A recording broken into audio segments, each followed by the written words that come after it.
A linha de comando é uma das ferramentas mais incríveis do mundo Linux. Dá para fazer um monte de coisa só utilizando comandos. Dá para gerenciar arquivos, editar textos, programar, instalar aplicações, rodar programas. Aqui foram só alguns exemplos, mas dá para gerenciar uma máquina por completo só utilizando essa telinha do terminal. E no vídeo de hoje vamos aprender o essencial sobre a linha de comando, o essencial sobre o terminal.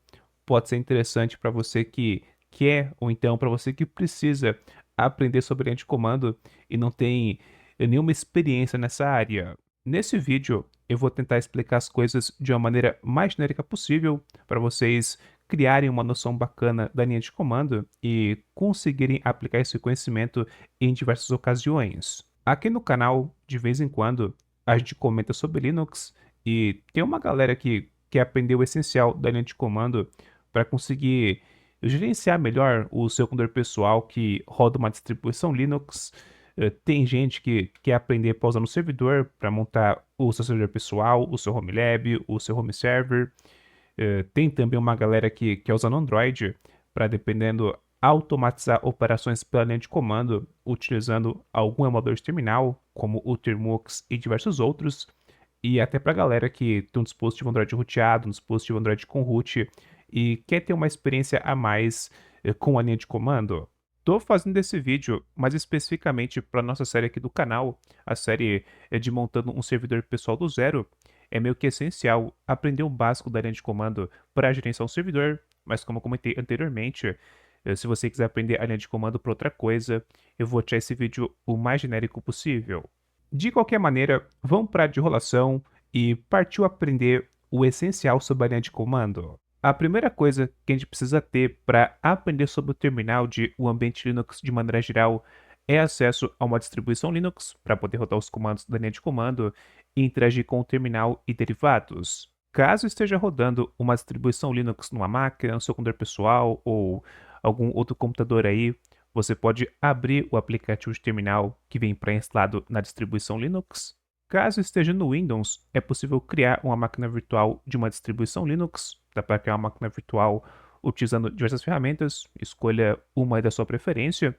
Outra opção bacana para quem está no Windows, se não me engano, Windows 10 ou mais recente, é utilizar o WSL, o Windows Subsystem for Linux, traduzindo, acho que alguma coisa como subsistema do Windows para Linux, que permite rodar o ambiente Linux no Windows. Caso esteja no Android, você pode utilizar o Termux, um app de terminal que vem com o ambiente Linux pré-configurado. Caso esteja em outro dispositivo, ou então você não quiser instalar nenhum programa adicional na sua máquina, você pode utilizar o Cloud Shell do Google Cloud Platform, que te dá acesso ao ambiente Linux diretamente do navegador. O Cloud Shell pode ser utilizado gratuitamente por 50 horas semanais. Se você estiver montando o seu servidor pessoal do zero, acompanhando aquela série aqui do canal, você provavelmente já tem uma maquininha rodando uma distribuição Linux, mas para esse vídeo específico, eu recomendo utilizar outra máquina para aprender o básico da linha de comando.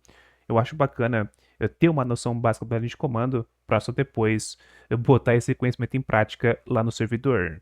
Nesse vídeo, eu vou utilizar uma máquina virtual com o Ubuntu. Eu fiz a instalação de uma ferramenta para criar máquinas virtuais, mais especificamente o VirtualBox, e fiz a instalação do Ubuntu, baixei a ISO do site oficial, criei a máquina virtual lá no VirtualBox e fui fazendo o passo a passo da instalação do Ubuntu até chegar na área de trabalho. Agora não tem mistério, pessoal. Vamos abrir o terminal e ver como que as coisas funcionam. Na janela do terminal, perceba que no começo da linha de comando é mostrado o usuário atual, o usuário que está interagindo com a linha de comando, que no meu caso é o usuário Vega. Depois tem um arroba, acompanhado pelo nome da máquina.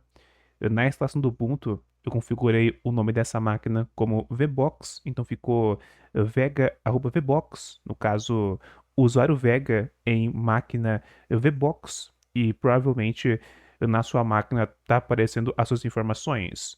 E isso é só uma identificação mesmo, de vez em quando você pode conectar numa máquina remotamente pela linha de comando, e é bacana ter essa identificação para saber qual máquina e em qual usuário as operações estão sendo feitas. Logo depois tem a pasta, tem o diretório atual daquela seção do terminal, perceba que normalmente, logo que a gente abre o terminal, é mostrado aquele símbolo de til.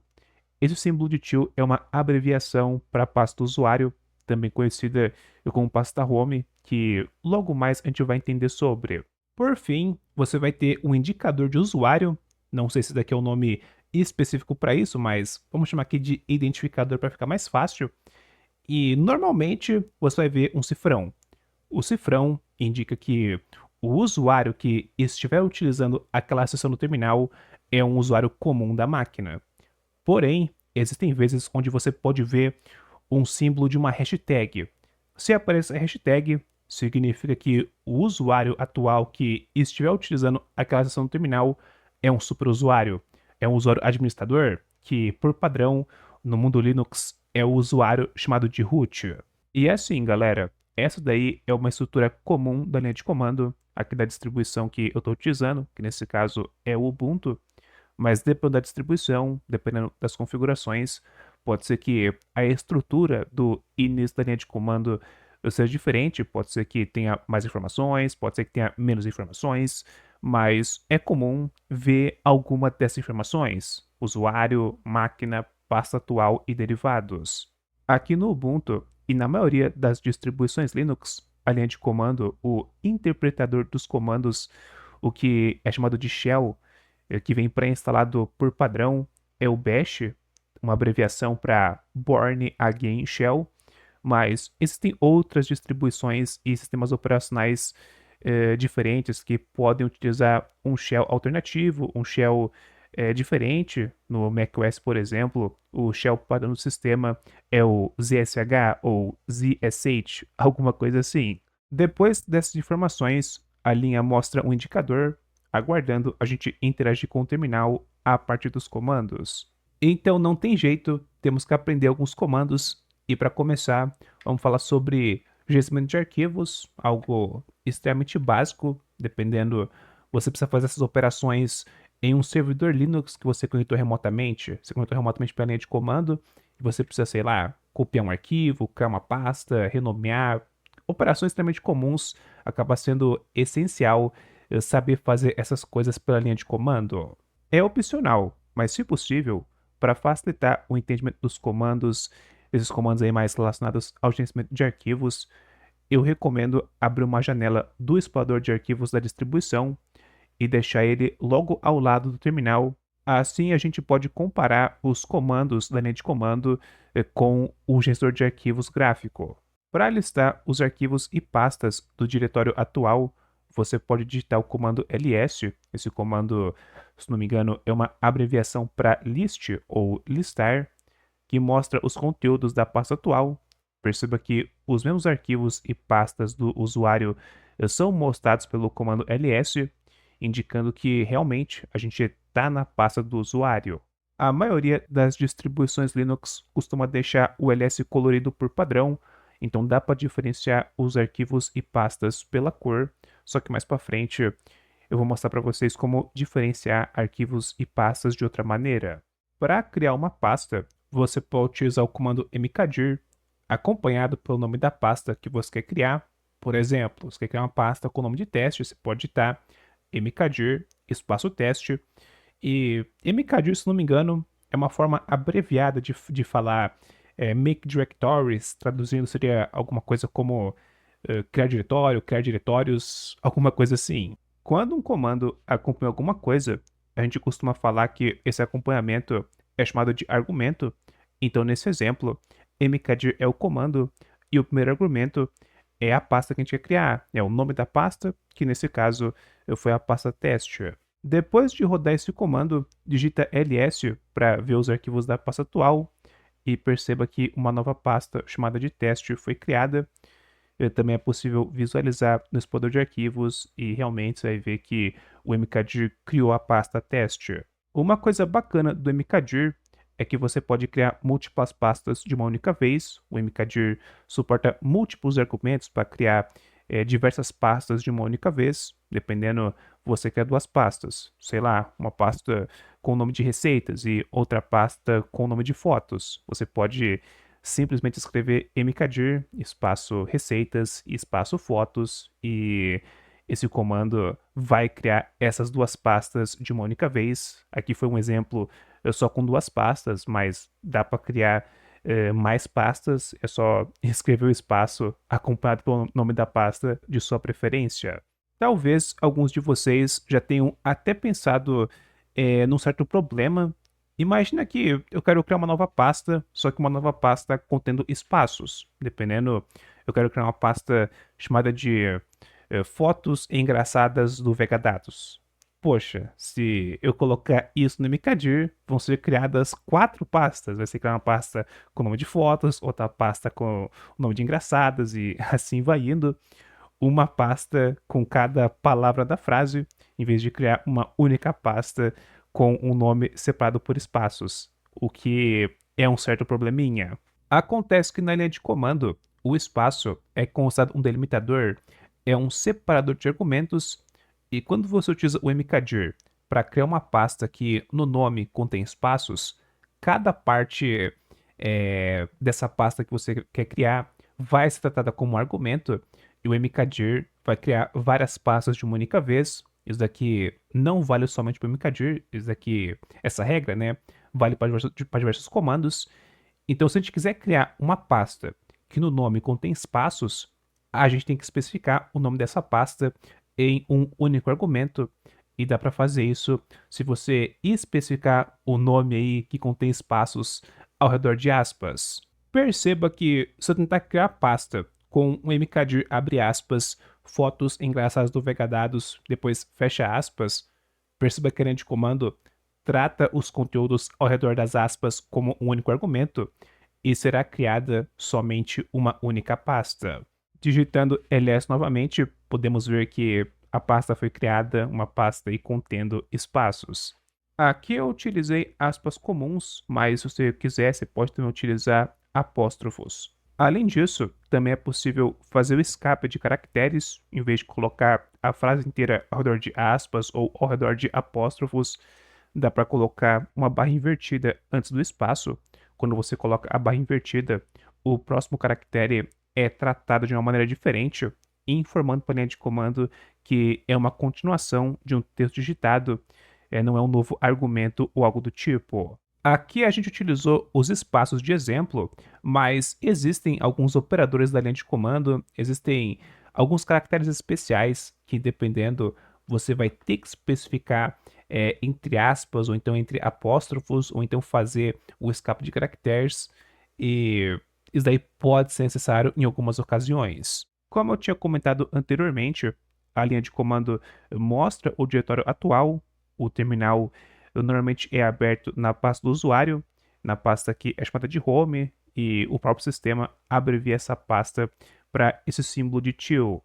Existe um comando, o pwd, a sigla pwd vem de Print Working Directory, ou imprimir diretório de trabalho, imprimir diretório atual, que mostra a pasta atual no qual aquela instância do terminal está. Perceba que, ao utilizar esse comando, o caminho do diretório atual é mostrado como /home barra acompanhado pelo nome do usuário atual, que no meu caso é o usuário Vega, então apareceu aqui /home barra Vega, sinalizando que eu estou na pasta home do meu usuário, só que para simplificar as coisas, a linha de comando abreviou essa pasta para somente esse símbolo de till.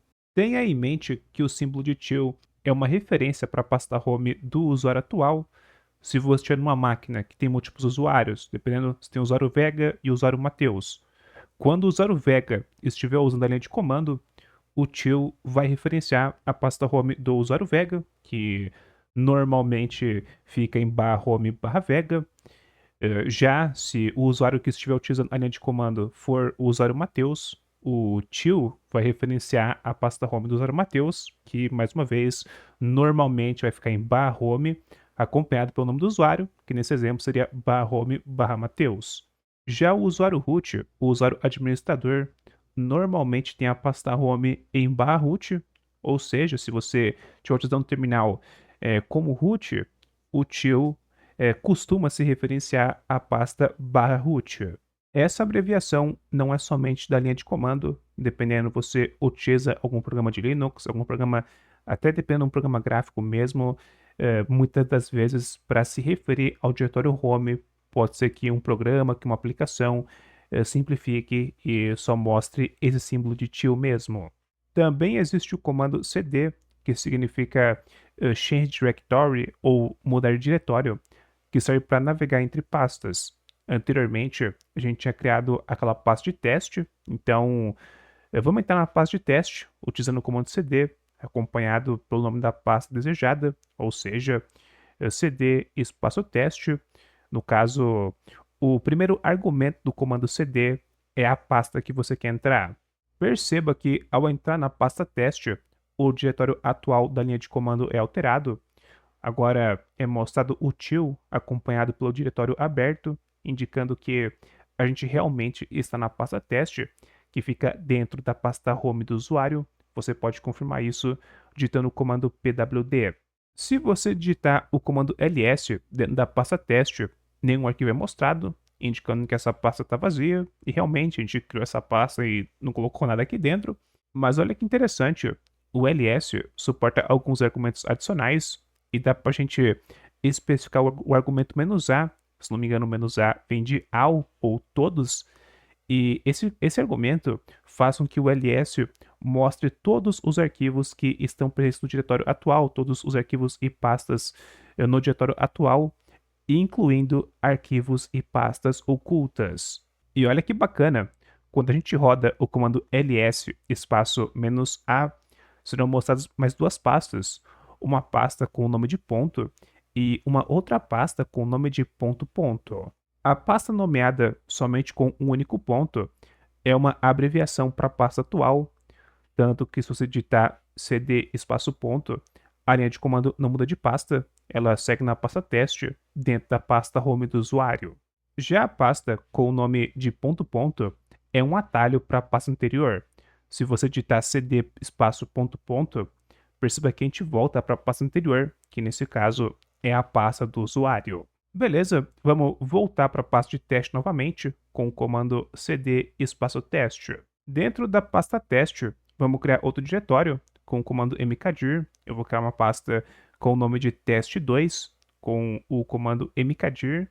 Vou abrir aspas, escrever teste2, fecha aspas e enter. E depois vamos entrar nessa pasta utilizando o comando cd. Como essa pasta tem espaço, eu vou especificar o nome da pasta entre aspas quando a gente for utilizar o cd. Então ficou cd, abre aspas, teste espaço 2, fecha aspas. Uma coisa bacana é que normalmente a linha de comando permite você autocompletar as coisas utilizando a tecla Tab. Então, para você não digitar muita coisa, você pode só digitar o cd espaço e começar a escrever o nome da pasta e depois autocompletar utilizando a tecla Tab. Facilita bastante as coisas. Isso daqui não vale somente para o cd, mas diversos outros comandos suportam autocompletar coisas utilizando a tecla Tab. Dentro da pasta teste2, se você quiser voltar para home, você pode digitar cd ponto ponto para navegar para a pasta anterior, no caso para navegar para a pasta teste, e logo depois digitar cd ponto ponto novamente para voltar para a pasta home, totalmente funcional. Mas o comando cd também suporta navegar entre diversas pastas de uma única vez. Se você estiver na pasta teste2 e quiser voltar duas pastas de uma única vez, nada te impede de digitar cd espaço ponto ponto barra ponto ponto.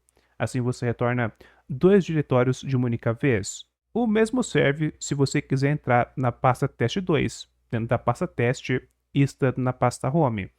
Só digitar cd, abre aspas, teste, barra, teste, espaço 2, fecha aspas e prontinho. Você vai conseguir acessar a pasta teste2 com um único comando a partir da pasta home. Além disso, o cd também suporta navegar entre pastas utilizando o caminho absoluto. Se você quiser voltar para a pasta do usuário, nada te impede de digitar cd espaço barra home acompanhado pelo nome do usuário atual, ou até mesmo digitar cd espaço til, utilizar essa abreviação do til, que é uma abreviação para pasta home, e o cd til vai te levar para a pasta do usuário, vai te levar para a pasta home. Mas uma coisa bacana do cd é que se você digitar somente o comando cd, sem especificar nada, o comando vai levar você para a pasta do usuário, vai levar o usuário para a pasta home, independentemente do diretório que você esteja. Vamos agora para o comando echo, para o comando eixo. Com esse comando é possível escrever texto na tela. É um comando bem útil, dependendo se você quer fazer alguma automação no seu ambiente Linux, está fazendo algum script, uma coisa do tipo. O echo pode ser uma ótima opção para escrever e mostrar texto na tela e alertar o usuário de alguma coisa. Por exemplo, ao digitar echo 123 testando 123, é mostrado na tela 123 testando 123. A linha de comando também suporta redirecionar conteúdos para algum lugar. Imagina que você quer criar um arquivo de texto com algum texto dentro desse arquivo. Nesse caso, você pode digitar echo acompanhado por algum texto e no final colocar uma setinha para a direita, indicando para a linha de comando que em vez de mostrar os conteúdos do echo na tela, você quer mandar essa saída padrão do echo para algum outro lugar. E aqui, de exemplo, vamos especificar para enviar os conteúdos para um arquivo. Então, vou escrever aqui um arquivo com o nome de teste.txt. Ou seja, os conteúdos do echo que iriam ser mostrados no terminal, na saída padrão, a saída padrão vai ser redirecionada para um arquivo, no caso aí um arquivo chamado de teste.txt na pasta atual. Feito, roda o comando ls e verifique que um novo arquivo chamado de teste, no caso aí teste.txt, foi criado na pasta atual. Você pode abrir esse arquivo utilizando o explorador de arquivos da distribuição e perceba que os conteúdos do arquivo são os mesmos que a gente tinha especificado lá no comando com o echo. Caso queira visualizar os conteúdos do arquivo diretamente pelo terminal, sem depender de um programa gráfico, você pode utilizar o comando cat, acompanhado pelo nome do arquivo, ou então pelo caminho do arquivo, caso aquele arquivo estiver em alguma pasta diferente. Agora imaginamos que a gente quer adicionar mais texto nesse arquivo. Pô, indo pelo senso comum, é a mesma coisa, né? A gente digitaria echo, escrevia ali o texto que a gente quer escrever dentro daquele arquivo, depois botava a setinha lá para a direita e especificar o nome do arquivo, não é mesmo? Vamos lá então. Eu vou rodar o cat teste.txt para visualizar os conteúdos do arquivo. Aparece o nosso 123 testando 123.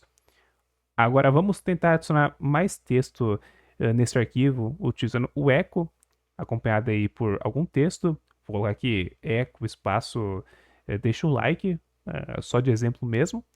Vamos botar a setinha para a direita e depois especificar o arquivo de saída. Aqui eu vou colocar o mesmo arquivo, no caso, o arquivo teste.txt. Finalizado, vamos rodar o cat teste.txt para visualizar os conteúdos do arquivo e perceba que o texto que estava anteriormente nesse arquivo foi perdido, no caso o texto 123 testando 123 foi substituído completamente pelo texto deixa o like. Acontece, pessoal, que uma única setinha para a direita informa para a linha de comando que é para sobrescrever os dados do arquivo original. Então, quando a gente bota só uma setinha, nesse exemplo aqui com o echo, o arquivo original vai ser substituído pelos dados que estiverem no echo. Se a gente quiser acrescentar texto, para fazer nessa operação de acrescentar, a gente tem que utilizar duas setinhas para a direita. Como agora o arquivo teste.txt tem o texto deixa o like salvo, vamos acrescentar o texto inscreva-se no canal para ficar bonitinho. Então, vou digitar aqui echo, espaço, inscreva-se no canal, duas setinhas para a direita, acompanhado pelo nome do arquivo ou o caminho do arquivo. Como a minha sessão no terminal está na mesma pasta onde está esse arquivo teste.txt, eu vou só digitar teste.txt diretamente. Feito, vamos rodar o cat teste.txt para visualizar os conteúdos dentro do arquivo e perceba que agora sim, o arquivo teste.txt tem ambos conteúdos, tem o deixa o like e o inscreva-se no canal, muito bom. Aí alguns podem se perguntar, mas e se eu quiser escrever um texto que contém uma seta para a direita dentro de um arquivo? Tipo o texto teste seta para direita 1, 2, 3. Então, nesse caso, aquela mesma regra de antes, aquela regra do espaço, ela se aplica aqui. Ou você escreve o conteúdo do texto do eco ao redor de aspas ou apóstrofos, ou então você faz o escape de caracteres, colocando a barra invertida antes de cada espaço e aqui nesse exemplo, antes da seta para a direita. E essa regra, pessoal, vale para um monte de coisa na linha de comando. Caso queira criar um arquivo em branco, é possível digitar echo acompanhado pela seta para a direita e especificar o nome do arquivo que vai ser criado. E olha que bacana, nem do echo você precisa, só digitar a seta para a direita e o nome do arquivo é o suficiente para criar um arquivo em branco. Mas existe um comando bem popular que a galera utiliza bastante para criar arquivos em branco, que é o touch, que traduzindo significa tocar. Para criar um arquivo em branco utilizando o touch, é só digitar touch, espaço e especificar o nome do arquivo que você criar. Eu, por exemplo, quero criar um arquivo em branco com o nome de exemplo. Eu posso simplesmente escrever touch, espaço, exemplo na linha de comando e já era. Um arquivo em branco com o nome de exemplo será criado. Posso rodar o comando ls para verificar a criação do arquivo e realmente esse arquivo com o nome de exemplo foi criado. Uma coisa bacana do touch é que utilizando essa ferramenta também é possível criar múltiplos arquivos de uma única vez. Por exemplo, você quer criar um arquivo em branco com o nome de A e depois outro arquivo em branco com o nome de B. Você pode simplesmente escrever touch espaço A espaço B. Após rodar esse comando, você pode verificar rodando o comando ls e perceba que dois arquivos em branco foram criados, esse arquivo com o nome de A e esse outro arquivo com o nome de B, utilizando o comando touch uma única vez. Outra coisa muito comum no explorador de arquivos é descobrir o peso, é descobrir o tamanho ocupado no armazenamento por algum arquivo. E olha que interessante, diversos comandos suportam múltiplos argumentos. Anteriormente, no vídeo, a gente tinha utilizado o ls, acompanhado com o argumento "-a" para mostrar todos os arquivos, inclusive arquivos e pastas ocultas, mas também existe o argumento "-l", que lista os arquivos e pastas com maiores detalhes, mostra mais informações e, inclusive, dá até para ver o tamanho de arquivos. Se digitarmos ls espaço "-l", perceba que a gente vai ter diversas informações sobre os arquivos e pastas que estão dentro do diretório atual. Na primeira coluna, temos as permissões do arquivo. Aqui vão existir algumas possíveis siglas, algumas possíveis letras. Pode aparecer depois uma letra D, um R, um W, um X, depois um tracinho. No caso aí o hífen, né? O que você precisa saber por enquanto é que quando as permissões do arquivo começam com a letra D, significa que esse arquivo, na verdade, não é um arquivo, ele é um diretório, ele é uma pasta. Agora, caso o arquivo começar com um hífen, com esse símbolo aí, o tracinho, né, esse símbolo de menos, é um arquivo mesmo, não é uma pasta. Na segunda coluna, temos o número de links, o número de arquivos que referenciam aquela pasta ou arquivo. Depois, temos a coluna de usuário, para informar qual usuário do sistema é dono daquele arquivo. Como eu criei alguns arquivos anteriormente, criei aqui com o meu usuário, que no caso é o usuário Vega, aparece que o dono dos arquivos é o usuário Vega. Logo ao lado tem o grupo no qual aquele arquivo pertence. Aqui no meu também apareceu Vega, informando que aquele arquivo está associado ao grupo Vega. Depois tem o tamanho do arquivo, normalmente mostrado em bytes. Infelizmente, o ls-l só consegue visualizar o tamanho de arquivos únicos, então dá para você utilizar normalmente para ver o tamanho de arquivos, mas para pastas já não dá, já que o comando só vai mostrar o tamanho único reservado pela pasta no sistema de arquivos e não o tamanho de arquivos agregados presentes naquela pasta, presentes naquele diretório. De qualquer maneira, vocês lembram que agora há pouco a gente tinha criado um arquivo em branco com touch, um arquivo aí com o nome de exemplo? Então, você pode perceber aqui no ls-l que o tamanho desse arquivo é 0 bytes e realmente um arquivo vazio está pesando 0 bytes. O touch foi capaz de criar um arquivo em branco. Por fim, temos a data de última modificação do arquivo, acompanhado pelo nome do arquivo. Voltando para o começo da linha, onde tem as permissões do arquivo, essa parte onde tem alguns hífens, dependendo, você vai ter letras como R, W, X e derivados. Isso daí pode parecer meio complicado, mas até que é simples de entender. Vamos pegar essa parte da linha e vamos dividir ela em 4 partes. A primeira parte é o primeiro caractere, que identifica o tipo de arquivo. Caso o primeiro caractere for uma letra D, significa que a gente não está falando de um arquivo, e sim de uma pasta, e sim de um diretório. Caso for um hífen, por aí aquele símbolo de menos, esse tracinho, significa que é um arquivo comum mesmo. Existem outras siglas que podem aparecer no primeiro caractere, indicando algum tipo de outro arquivo, mas para simplificar as coisas, para o essencial, né, o essencial que você precisa saber mesmo é esse caractere D, que informa um diretório, uma pasta, e o hífen, o sinal de menos, que sinaliza um arquivo comum. A segunda parte são os próximos 3 caracteres, que identificam as permissões daquele arquivo para o dono dele. O primeiro caractere da segunda parte pode aparecer a letra R ou então o hífen. Se aparece a letra R, essa letra R, nesse caso, vem de read, se a gente fosse traduzir, significaria leitura em português. E se aparecer o R, significa que o dono do arquivo tem acesso à leitura daquele arquivo e pode ler aquele arquivo livremente. Já se aparecer o hífen, se aparecer o sinal de menos, significa que o dono do arquivo não pode acessar os conteúdos do mesmo. Já o segundo caractere da segunda parte pode aparecer a letra W ou o hífen. A letra W, nesse caso, vem de write, que significa escrita.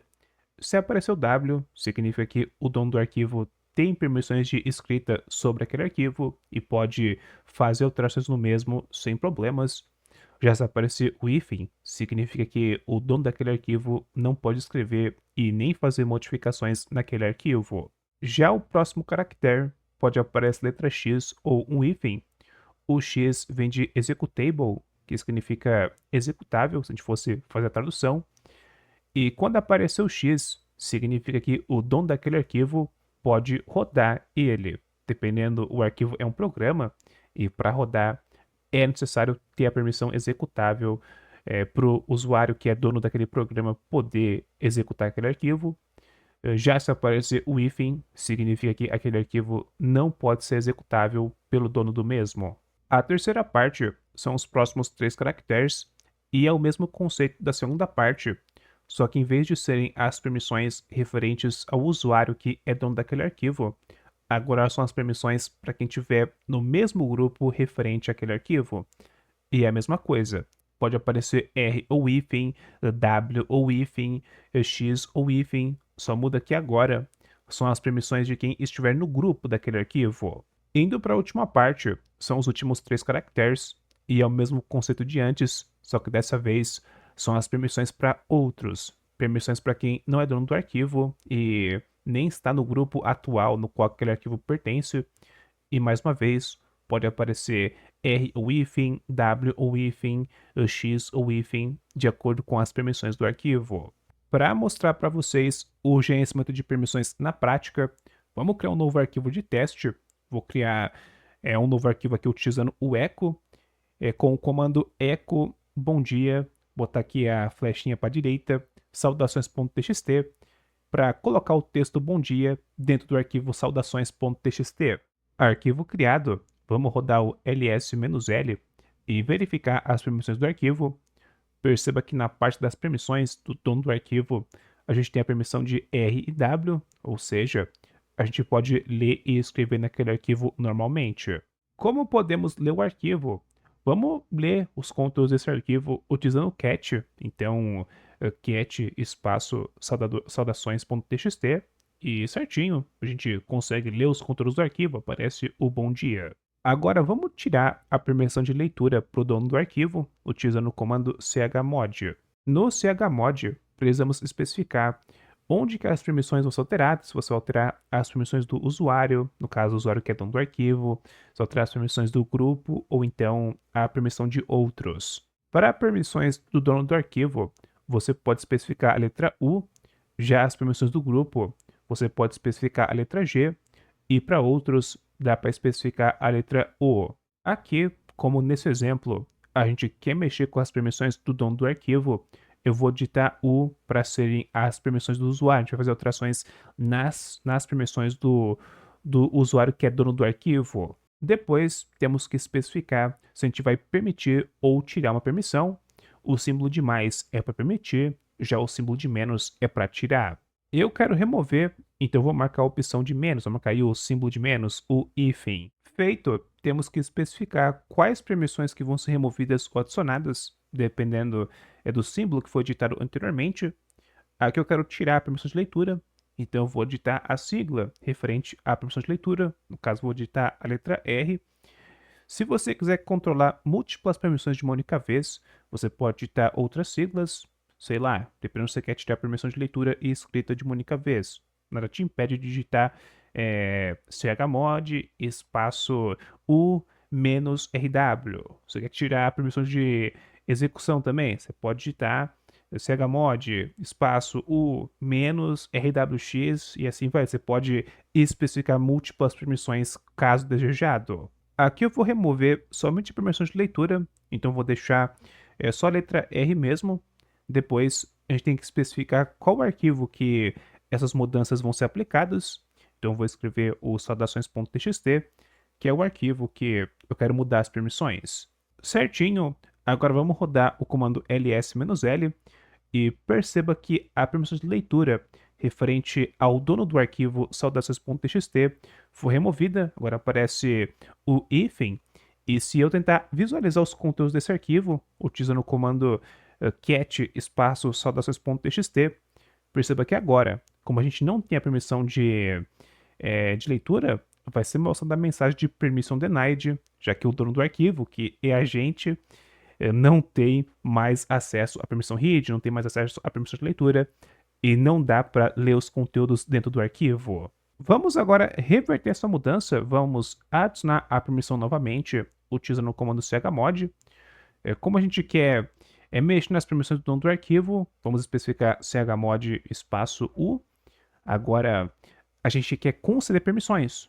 Para conceder, não é o símbolo de menos, para conceder é o símbolo de mais, acompanhado pelas permissões que a gente quer conceder, que nesse caso é a permissão de leitura, é a sigla R, então eu escrevo ali o R, e depois eu vou especificar o caminho do arquivo, né? Que a gente está mexendo com esse arquivo saudações.txt, então especifiquei o arquivo novamente. Feito, vamos rodar o cat novamente, o cat saudações.txt, para visualizar os conteúdos dentro do arquivo, e agora sim, não temos mais erros e conseguimos visualizar os conteúdos do arquivo sem problemas, já que agora a gente tem a permissão de leitura. Você pode confirmar isso rodando o comando ls-l e perceba que o arquivo saudações.txt agora tem a permissão de leitura para o dono do arquivo. E é claro, por questões de segurança, somente o dono do arquivo, ou então o administrador, no caso o usuário root, que pode fazer alterações em permissões de arquivos. E por falar no usuário root, ele sempre costuma ter acesso a permissões de leitura, escrita e execução de arquivos, independentemente do estado de permissões do arquivo. Aqui a gente utilizou o ls majoritariamente para ver arquivos da pasta atual, mas você pode utilizar o ls para visualizar arquivos de outras pastas sem entrar nelas. É só você digitar ls acompanhado pelo caminho de alguma pasta que você quer visualizar os arquivos. Por exemplo, a pasta home, a pasta do usuário. A gente sabe que essa pasta fica em barra home, barra acompanhado pelo nome do usuário, ou então a gente pode utilizar o símbolo de til, que é uma forma abreviada de se referenciar para a pasta do usuário. Ou seja, um simples ls espaço til é o suficiente para listar os arquivos da pasta home sem entrar diretamente na pasta home. Distribuições Linux tem a pasta raiz, a pasta barra, que contém tudo do sistema operacional. Dependendo da instalação, pode até incluir a home do usuário. De qualquer maneira, se a gente quiser visualizar os conteúdos da pasta raiz do sistema, a gente pode rodar ls espaço barra. Se a gente criar uma pasta no diretório atual, uma pasta, sei lá, com o nome de minha pasta, com o mkdir minha pasta, dá para visualizar os arquivos dessa pasta sem entrar nela, utilizando o comando ls acompanhado pelo nome da pasta, no caso aqui ls minha pasta. Além disso, o ls e mais diversos outros comandos suportam argumentos em conjunto, Se você quiser rodar o ls mostrando todos os arquivos, inclusive arquivos ocultos, e quiser mostrar os arquivos com mais detalhes, você pode rodar o comando ls espaço "-l", espaço "-a", no caso aí, juntando os argumentos "-l" e o "-a", e para simplificar, você pode simplesmente rodar ls espaço "-la" diretamente. Inclusive, o ls tem um argumento "-h", que utilizado em conjunto com o argumento "-l", mostra o tamanho dos arquivos de uma forma mais humanizada, facilitando a leitura de tamanho de arquivos. Agora, para visualizar o tamanho de pastas, podemos utilizar o DU. O DU, se não me engano, vem de Disk Usage, e dá para visualizar o tamanho de arquivos e pastas utilizando o DU, acompanhado pelo nome de algum arquivo ou pasta no diretório atual, ou então especificar o caminho completo de algum arquivo ou pasta. Imagina que a gente quer descobrir o tamanho de espaço utilizado pela pasta atual, essa pasta que a gente já criou um monte de arquivo. Um simples do espaço ponto é o suficiente para visualizar o tamanho utilizado, já que o ponto é uma referência para a pasta atual. Perceba que o comando mostra o tamanho de subpastas separadamente e no final mostra o tamanho total do diretório atual. Se a gente quiser só mostrar o tamanho do diretório atual sem mostrar esse tamanho de subpastas, você pode especificar o argumento "-s". Por padrão, o DU mostra os valores em kilobytes, mas você pode especificar o argumento "-h" para mostrar as coisas, mostrar os valores de uma forma mais humanizada. Outra coisa bacana do DU é que, por padrão, ele verifica a utilização da pasta atual, então você nem precisa especificar o ponto, e o DU também suporta juntar argumentos de uma única vez. Se você quiser, por exemplo, rodar o DU espaço "-hs", você consegue, para mostrar os valores de uma forma humanizada e sumarizada. Para visualizar o tamanho de arquivos, é a mesma coisa, só especificar o nome do arquivo. Caso o arquivo esteja na mesma pasta onde a associação do terminal está, você especifica o nome do arquivo, ou você pode especificar o caminho do arquivo por completo. Outra coisa muito comum que a gente faz em exploradores de arquivos é copiar arquivos, copiar pastas, e na linha de comando você pode fazer essas operações com o comando cp. Cp é uma abreviação para copy, que traduzindo significa copiar. De exemplo, vamos copiar esse arquivo, esse teste.txt, para outro arquivo. Vamos copiar aí para outro arquivo com nome diferente, dependendo do teste2.txt. E fazer isso daí utilizando o comando cp é bem simples. É só digitar cp, depois especifica o arquivo alvo e depois o arquivo de destino. Nesse caso, ficaria algo como cp teste.txt, teste2.txt. Como o teste2 tem espaço, eu vou especificar teste2 entre aspas para evitar problemas. Feito, ao rodar o comando ls, perceba que temos dois arquivos de texto, o teste.txt e o teste2.txt. Podemos rodar o cat nos dois arquivos para ver os conteúdos, rodar aqui cat teste.txt e depois rodar cat teste2.txt, e perceba que os mesmos conteúdos do arquivo teste.txt estão disponíveis no arquivo teste2.txt, ou seja, o arquivo foi copiado com sucesso. Por padrão, o comando cp só copia arquivos. Se você tentar copiar pastas utilizando esse comando, vai dar erro. Para conseguir copiar pastas, tem que especificar o argumento "-r". Para mostrar para vocês esse argumento em funcionamento, eu vou criar uma pasta aqui, vou criar uma pasta com o nome de arquivos, então mkdir espaço arquivos, pasta criada, vou digitar ls para verificar se a pasta foi realmente criada, certinho, presta que a pasta existe. Vou entrar nessa pasta utilizando o comando cd arquivos. Depois podemos criar um arquivo dentro dessa pasta. Aqui eu vou criar um arquivo contendo algum texto, então vou especificar echo acompanhado por algum texto, botar a seta para a direita e especificar um nome para esse arquivo. Arquivo criado, dá para verificar os conteúdos do arquivo com o comando cat, acompanhado pelo nome do arquivo, e perceba que os conteúdos desse arquivo são os mesmos que eu tinha digitado anteriormente, certinho. Agora vamos voltar para a pasta anterior, utilizando o comando cd. Beleza, temos a pasta arquivos contendo um arquivo de texto e vamos copiar essa pasta utilizando o comando cp. Para copiar é só digitar cp, espaço, coloca aí o argumento "-r" para fazer uma cópia recursiva e depois especificar o nome da pasta que a gente vai copiar e, por fim, especificar o nome da nova pasta que vai conter a cópia. Aqui eu vou copiar para uma pasta chamada de backup, então o comando vai ficar cp-r arquivos backup. Após rodar o comando, perceba que a pasta arquivos foi copiada para uma nova pasta, essa pasta é chamada de backup. Você pode conferir rodando o comando ls. E se a gente entrar na pasta backup, dá para rodar o cat no arquivo que está dentro dessa pasta e os conteúdos desse arquivo vão ser os mesmos lá da pasta arquivos, indicando aí que a cópia da pasta foi feita com sucesso. Outro argumento que pode ser útil em algumas ocasiões é o "-f". O "-f" é para forçar uma cópia, dependendo, você não consegue copiar um arquivo ou outro normalmente, mas utilizando uma cópia forçada pode ser que dê certo. Para mover e renomear arquivos e pastas, você pode utilizar o comando mv. Mv vem de move, que significa mover. Anteriormente, a gente criou a pasta arquivos e a pasta backups, mas imaginamos que eu quero mover a pasta arquivos para dentro da pasta backup. Fazer isso utilizando o comando mv é bem simples, é só digitar mv, depois a pasta ou arquivo de entrada, acompanhada pelo arquivo ou pasta de saída. Nesse caso, como a gente quer mover a pasta arquivos para a pasta backup, iria ficar mv arquivos backup. E prontinho, a pasta arquivos será movida para a pasta backup. Podemos digitar ls backup para visualizar os conteúdos da pasta backup. No caso aí, visualizar os conteúdos, né, listar os conteúdos sem entrar na pasta diretamente.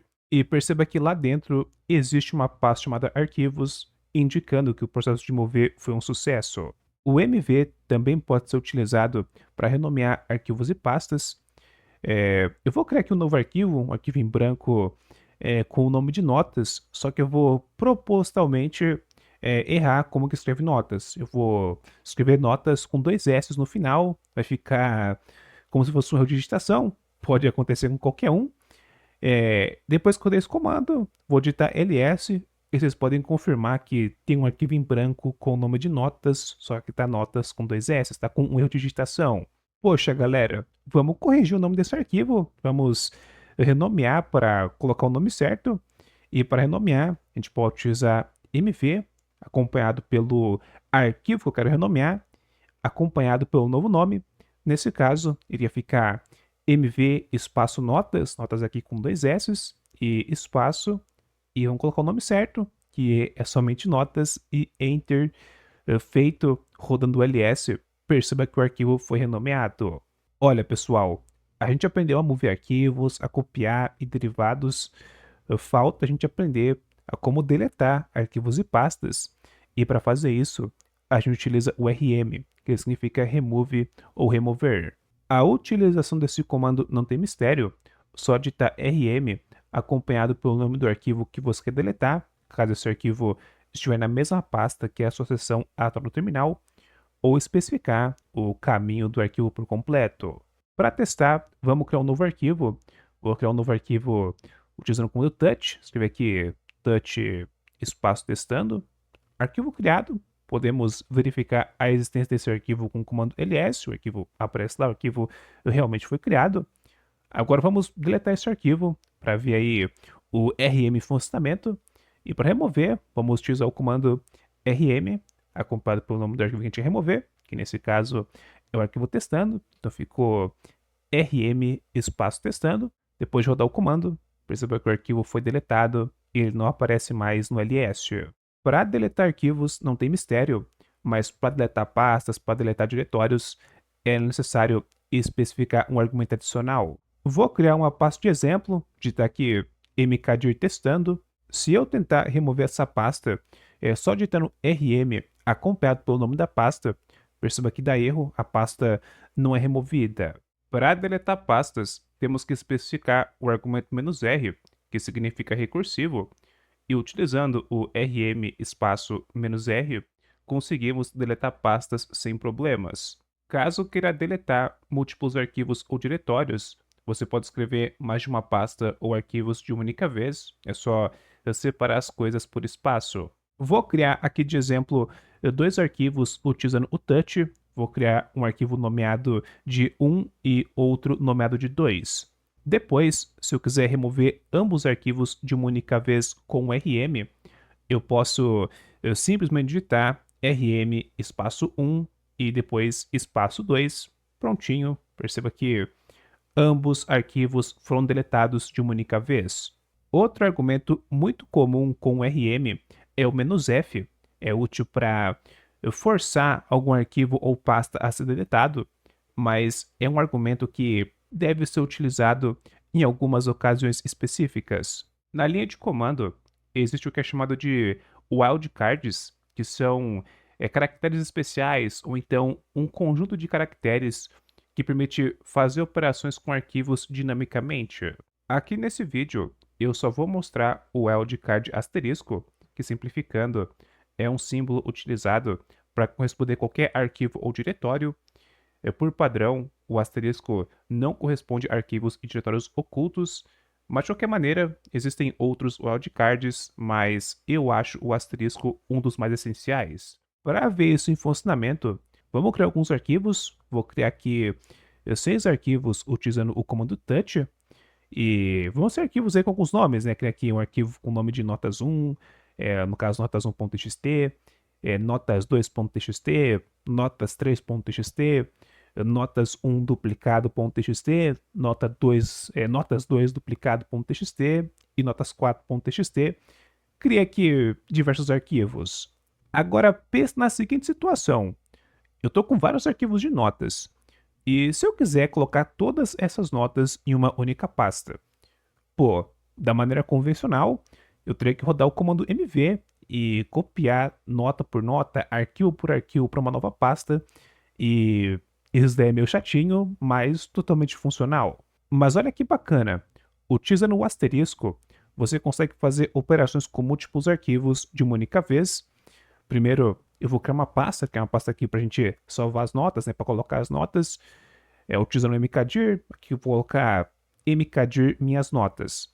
Pasta criada, posso verificar se a pasta existe utilizando o comando ls, e realmente a pasta existe, está lá certinho. Para mover todas as notas de uma única vez, eu posso simplesmente rodar o comando mv espaço notas acompanhado por um asterisco, depois .txt, espaço e a pasta que eu quero mover os arquivos. A partir do momento que eu escrevi o asterisco, a linha de comando vai tentar selecionar os arquivos e diretórios que correspondem com aquilo que foi informado. Nesse caso, a gente especificou para a linha de comando que a gente vai querer selecionar qualquer arquivo ou diretório que começa com o nome notas, depois a gente colocou o asterisco, para informar que depois do notas, o nome do arquivo pode ter quaisquer outros caracteres, e no final a gente colocou o .txt, ou seja, a gente quer que o comando selecione quaisquer arquivos e diretórios que começam com o nome notas e que finalizam com o .txt, independentemente do que tiver escrito no meio do nome, né? Tem que começar com notas e tem que finalizar com .txt.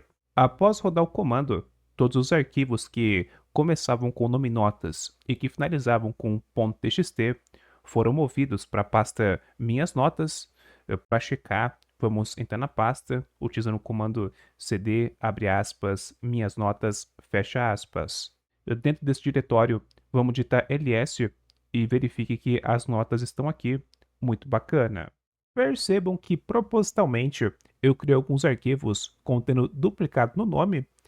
E se eu quisesse deletar todas essas notas que contêm duplicado no nome, dá para fazer isso da maneira convencional, utilizando o comando rm e especificando os arquivos que você quer deletar.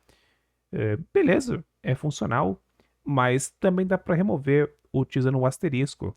É só você digitar rm acompanhado pelo asterisco, depois especificar duplicado e mais um asterisco. Ou seja, qualquer arquivo que contém o nome duplicado será correspondido e o rm vai remover, o rm vai deletar. Rodei o comando para confirmar se os arquivos foram deletados. Podemos rodar o ls e deu certo sim. todos os arquivos contendo duplicado no nome foram removidos. Diversos comandos suportam a utilização do asterisco para fazer operações com múltiplos arquivos de uma única vez. Outro exemplo bacana é o ls. Por exemplo, eu vou criar aqui um arquivo nessa pasta utilizando touch, vou criar um arquivo com o nome de index.html. Criei o arquivo, posso rodar o comando ls-la, perceba que todos os arquivos são mostrados, aquelas notas, né, notas.txt, e esse arquivo novo que eu acabei de criar, esse index.html, mas imaginamos que eu só quero listar os arquivos que contêm o .txt. Só quero listar os .txt, não quero que seja mostrado os arquivos .html por algum motivo. Então, a gente pode utilizar ls-la *.txt. Assim, somente os arquivos que finalizam com .txt vão ser correspondidos. E perceba que somente os arquivos txt são exibidos, são mostrados nesse comando do ls. Agora que a gente já rodou um monte de comando, perceba que a tela do terminal está com um monte de texto. E para aprender um novo comando e dar uma organizada aí nesse um monte de texto, vamos utilizar o comando clear, que traduzindo significa limpar, para limpar a tela do terminal.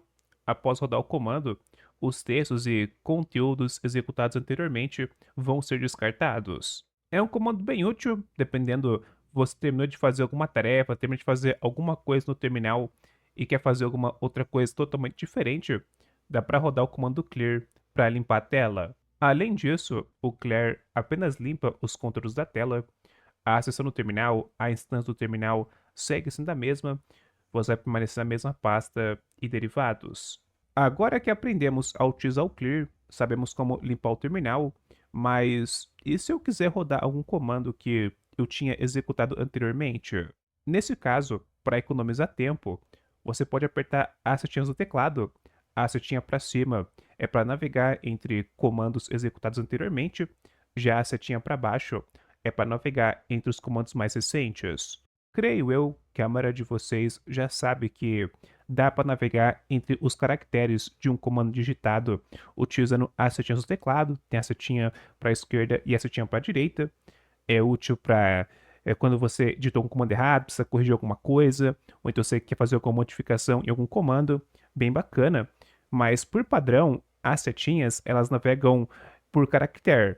Para você navegar mais rapidamente, você pode navegar entre palavras pressionando a tecla Ctrl ou a tecla Alt, acompanhado pelas setinhas, né? Setinha direita ou esquerda, dependendo de onde você quer levar o indicador da linha de comando.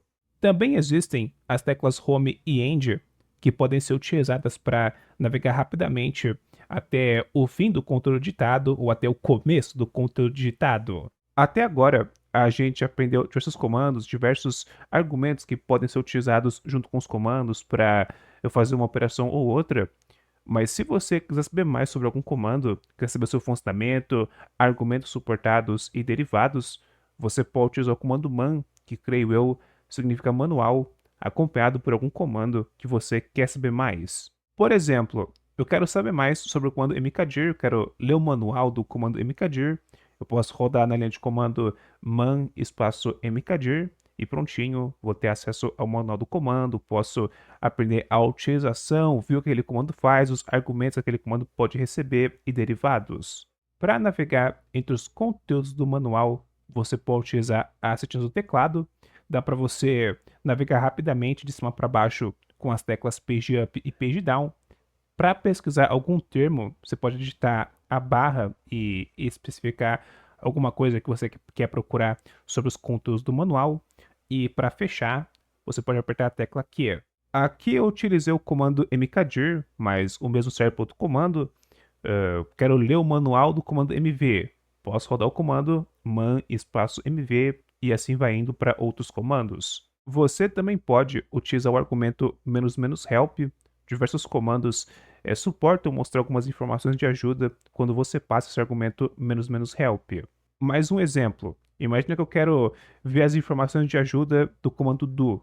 Eu posso digitar do espaço "help" e o mesmo vale para outros comandos. Olha, pessoal, Eu acho que esses daí são alguns dos comandos mais essenciais da linha de comando, mas ainda não é tudo. Vamos seguir o vídeo falando sobre gerenciador de pacotes. Para quem nunca ouviu falar em gerenciador de pacotes, resumindo em poucas palavras, é um catálogo de programas, catálogo de aplicativos, é uma loja de programas e apps que na maior parte das distribuições Linux, quando você quer instalar um programa, instalar uma aplicação, remover um programa, remover algum aplicativo aí da distribuição Linux, na maior parte das vezes, na maioria das distribuições Linux convencionais, a gente costuma fazer isso utilizando o gestor de pacotes. Além disso, normalmente programas do sistema, componentes do sistema costumam estar disponíveis nesses catálogos. Então, além de você conseguir utilizar o gestor de pacotes para instalar programas que você quer utilizar, programas que você instala por conta própria, também é uma maneira de você atualizar os aplicativos que você instalou pelo gestor de pacotes, mas também atualizar, depois da distribuição, componentes do sistema, programas do sistema e derivados. E tem um monte de gerenciador de pacotes. É comum cada distribuição Linux trazer um gerenciador. Nesse vídeo, para simplificar as coisas, eu só vou falar do apt, que é o gestor de pacotes do Debian, e diversas distribuições Linux baseadas no Debian também utilizam o apt, como o Ubuntu e mais diversas outras. Se você utiliza alguma outra distribuição Linux que não é baseada no Debian, dependendo um Arch Linux, um Fedora ou alguma outra distribuição que não utiliza o apt, eu recomendo dar uma pesquisada, dar uma lida em artigos, dependendo, assistir outros vídeos para entender melhor sobre o gestor de pacotes da sua distribuição. De qualquer maneira, aqui eu estou no Ubuntu e dá para utilizar o apt normalmente, mas se você quiser descobrir se a sua distribuição traz o apt, você pode rodar o comando apt na linha de comando e se aparecer algumas informações do apt, aparecer versão, comandos disponíveis e derivados, é porque a sua distribuição traz o apt. Para começar, vamos falar do apt update, um comando do apt para atualizar os repositórios, no caso, para atualizar o catálogo de programas e pacotes disponíveis. Perceba que ao rodar o apt update diretamente, é mostrado uma mensagem de erro com alguns erros de permissão, e isso daí é normal. É muito comum gestores de pacotes mexer com arquivos do sistema, e para isso, para o gestor de pacotes poder funcionar, é necessário privilégio de administrador, é necessário privilégios de root para interagir com a maioria dos gestores de pacotes. No Debian padrão, a gente pode trocar do usuário atual para o usuário administrador utilizando o comando su.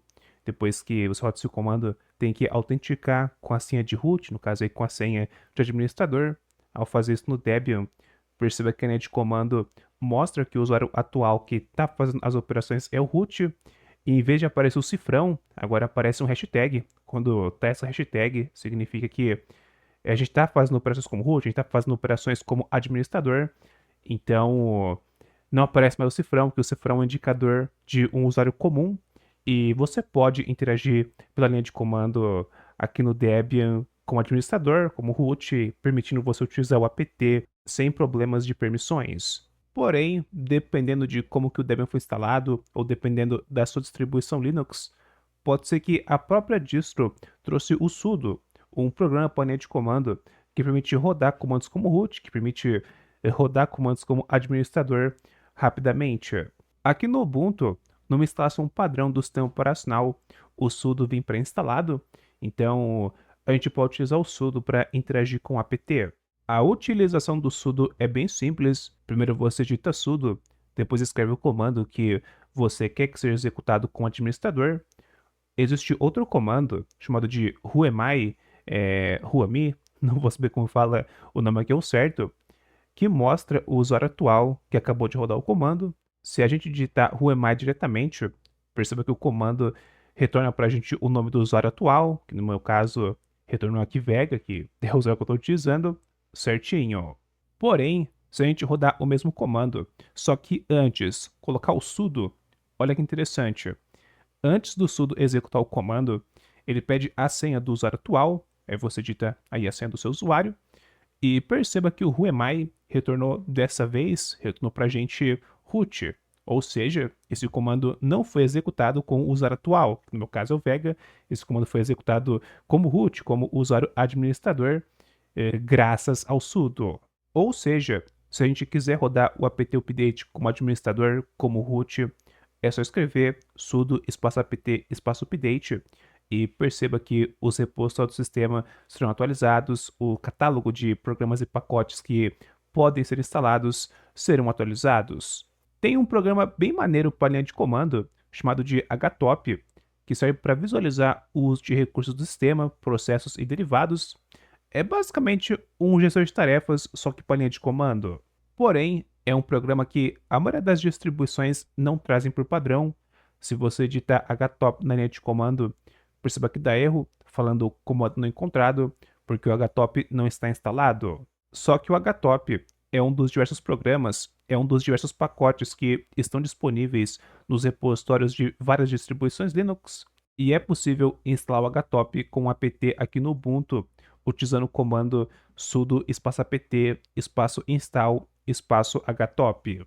Aqui no Ubuntu, e creio eu que na maioria das distribuições com base no Debian, o htop, depois que você roda esse comando de instalar, ele deve ser instalado automaticamente. Após a instalação, você pode rodar o comando htop na linha de comando e perceba que o comando não dá mais erro e podemos visualizar e utilizar a interface do htop normalmente. Para sair do htop, para fechar esse gestor de tarefas da linha de comando, você pode pressionar a tecla Q, que creio eu deve vir de quit, né, de sair, quit, não vou saber como falar que é o certo. Também é possível encerrar o htop e mais diversas outras aplicações da linha de comando utilizando a combinação de teclas Ctrl e C. Agora vamos instalar outra ferramenta, vamos instalar o Vim, um editor de texto da linha de comando, e logo mais eu vou mostrar para vocês o básico de como que utiliza essa ferramenta, mas por enquanto vamos só fazer a instalação. Então vou digitar aqui sudo apt install vim e perceba que dessa vez o Vim não foi instalado diretamente, apareceu uma mensagem perguntando se eu quero continuar com a instalação. Acontece, pessoal, que existem alguns programas, existem alguns pacotes que dependem de outros pacotes para poder funcionar, que dependem de outras aplicações para poder funcionar. No Windows, por exemplo, tem alguns jogos que dependem daquele DirectX para poder funcionar. Tem alguns programas que dependem daquele Visual C++, Redistributables, não vou lembrar aqui ao certo, mas é comum programas dependerem de alguma outra coisa para poder funcionar. O bacana do gestor de pacotes é que ele já instala as dependências necessárias para aquele programa poder funcionar diretamente, mas antes de seguir com essa operação, o apt e mais diversos outros gestores de pacotes perguntam para você se você realmente quer continuar com a instalação, já que não vai ser somente aquela aplicação que vai ser instalada, mas sim aquela aplicação e aquelas dependências necessárias para aquela ferramenta, para aquele aplicativo, para aquele programa poder funcionar. Caso esteja com a máquina em inglês, vai ser mostrado as letras Y e N. O Y é de Yes para continuar e o N é de No para cancelar. Caso esteja com a máquina em português, vai ser mostrados as letras S e N. O S é de sim para continuar e o N é de não para cancelar. E perceba que um caractere sempre é mostrado com letra maiúscula. O caractere mostrado com letra maiúscula é a opção padrão. Se você só apertar Enter sem digitar nenhuma tecla, a opção padrão será selecionada. Aqui no meu, a opção padrão é a de continuar, então vou só apertar Enter para continuar com a instalação do Vim. Vim instalado, beleza, depois a gente mexe com essa ferramenta. Vamos ver agora como que desinstala programas, como que remove pacotes utilizando o apt, e fazer isso daí é bem simples, é só usar o comando sudo espaço apt espaço remove, acompanhado pelo nome do pacote que você quer remover. A gente tinha instalado o htop anteriormente, então de exemplo eu vou especificar o htop para desinstalar o htop. Após rodar o comando, o apt informa quais pacotes que vão ser desinstalados e você escolhe se você quer continuar ou não. Vou marcar para continuar a operação e prontinho. Depois de desinstalar o htop, perceba que se rodar htop na linha de comando vai dar erro, vai mostrar a mensagem de comando não encontrado. Afinal, a gente acabou de instalar o htop e ele já não existe mais no nosso sistema, a não ser que a gente instale o htop novamente.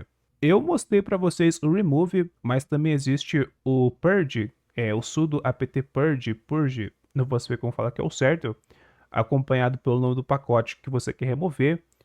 O purge faz a mesma coisa que o remove, só que além de desinstalar o pacote, ele também deleta arquivos de configuração do programa, caso existente. Caso queira procurar por algum programa, por algum pacote nos repositórios, você pode usar o comando apt-search acompanhado por algum termo de busca. Por exemplo, tem aquele player de vídeo bem bacana, aquele player que tem o ícone do cone, o VLC. Para verificar se esse player está disponível nos repositórios, eu posso digitar apt espaço search espaço VLC e vão ser retornados diversos resultados, inclusive o resultado do VLC, que é esse player de vídeo. Como o pacote do VLC existe, eu posso rodar o sudo apt install VLC para instalar esse programa na máquina. E olha que bacana, após a instalação, o VLC aparece nos programas do computador e dá para utilizar, muito bom. Já para atualizar todos os pacotes instalados, para atualizar programas e derivados, você pode utilizar o comando sudo espaço apt espaço upgrade. Feito, o apt gera uma visão geral do que vai ser atualizado, dos pacotes. Se você continuar com a operação, é só guardar os pacotes e programas do seu sistema serem atualizados, e isso acontece de maneira automática. Tem também o sudo apt full upgrade, utilizado para atualizar os pacotes de uma maneira mais agressiva. Caso necessário, ele pode até remover pacotes para atualizar as coisas, comando interessante em algumas ocasiões, mas que deve ser utilizado com uma certa precaução. Para finalizar os comandos do apt, tem o sudo espaço apt espaço auto-remove, que serve para remover pacotes não utilizados. Ao longo que você utiliza o sistema, vai instalando pacotes, vai removendo pacotes e derivados. Podem existir casos onde existem pacotes e dependências que estão instalados no sistema, mas que não são necessárias por nenhum programa, e esse comando remove automaticamente esses pacotes que estão na máquina, mas que já não são mais necessários, já não são mais utilizados. Existem mais diversos outros comandos do apt, mas creio eu que esses que eu mostrei no vídeo são os mais essenciais. Sabendo desses, já dá para se virar. Mas se você quiser saber mais sobre o apt, você pode visualizar o manual com o comando man espaço apt ou utilizar o argumento "-help" após digitar o comando do apt. Além disso, o apt vem configurado com alguns repositórios de acordo com a distribuição Linux, mas existem repositórios de terceiros contendo mais programas, dependendo um conjunto aí de programas, dependendo do repositório para um programa em específico. Aí depende do repositório, mas existem repositórios de terceiros que podem ser adicionados pelo usuário. Agora vamos seguir o vídeo falando de editores de texto da linha de comando. De vez em quando você precisa editar algum arquivo de texto, algum arquivo de configuração, e muitas das vezes pode só ser mais conveniente você fazer aquela edição pela linha de comando, mas também existem ocasiões onde a única opção é fazer pela linha de comando, dependendo, você conecta remotamente no servidor pela linha de comando e você tem que fazer aquela edição pela linha de comando, então é essencial saber editar arquivos de texto pela linha de comando. Um editor de texto simples e fácil é o Nano. Ele costuma vir pré-instalado na maioria das distribuições Linux, mas caso você não tenha instalado o Nano na sua máquina, você pode instalar utilizando o gestor de pacotes.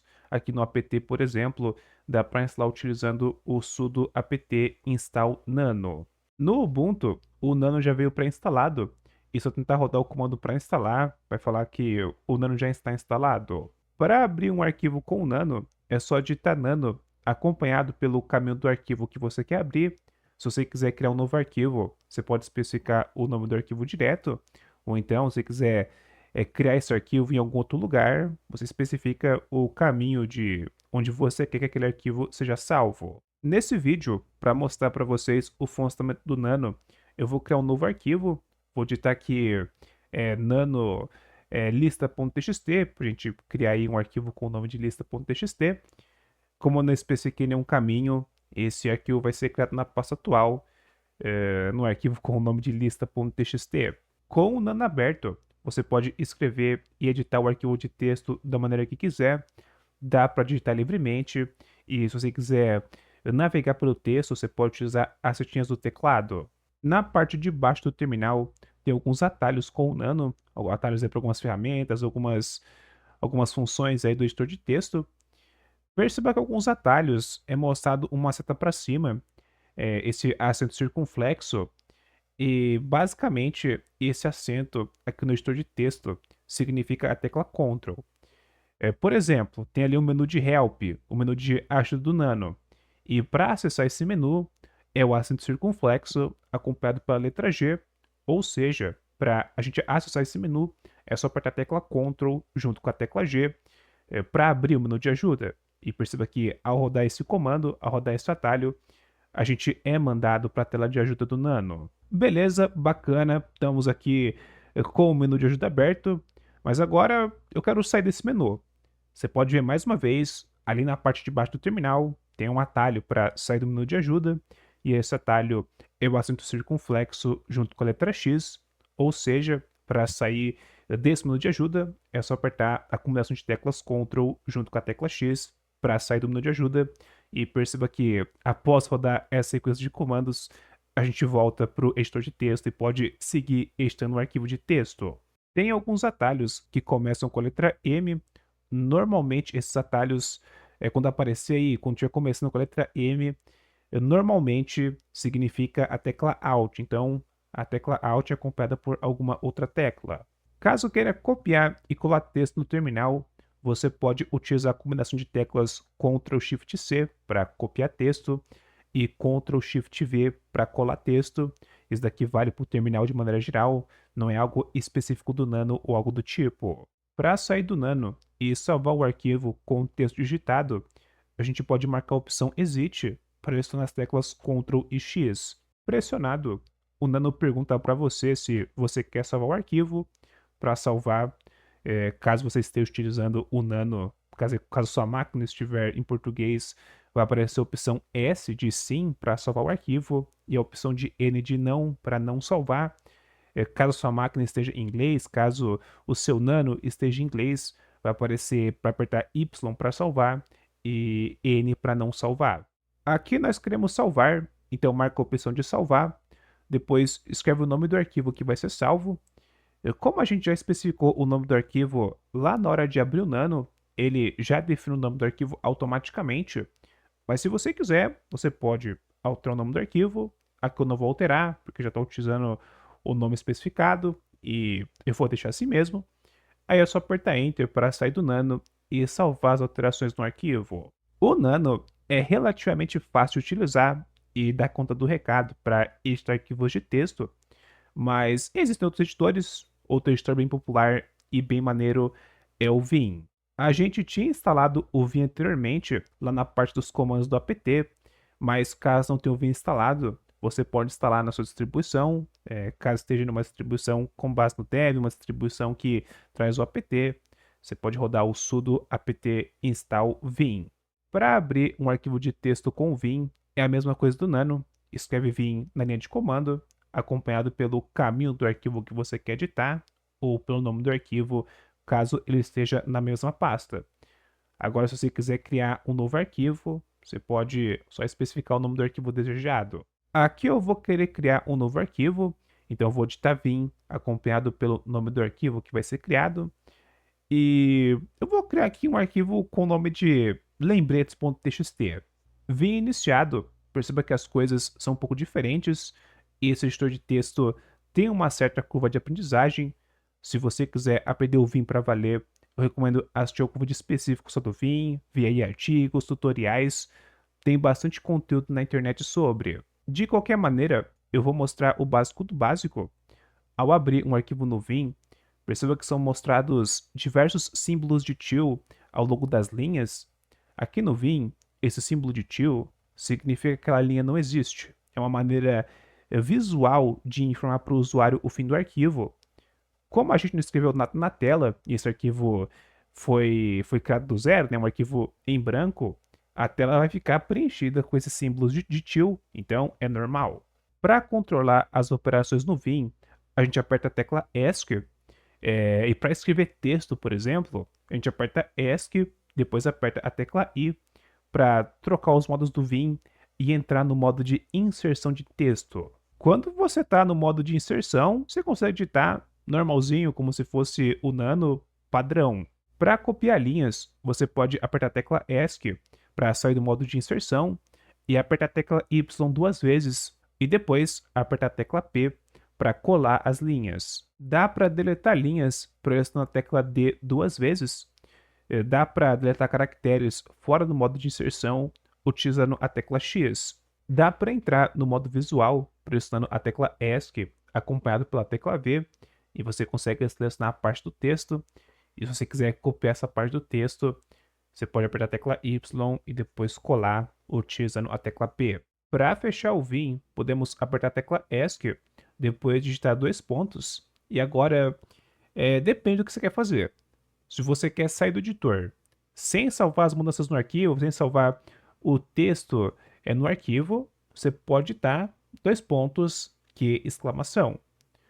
Agora, se você quiser ficar no editor, mas salvar as mudanças no arquivo, você pode digitar dois pontos W. Agora, se você quiser sair do editor e salvar as mudanças, você pode digitar dois pontos X. Aqui eu vou marcar para sair e salvar as mudanças no arquivo, então vou digitar dois pontos X.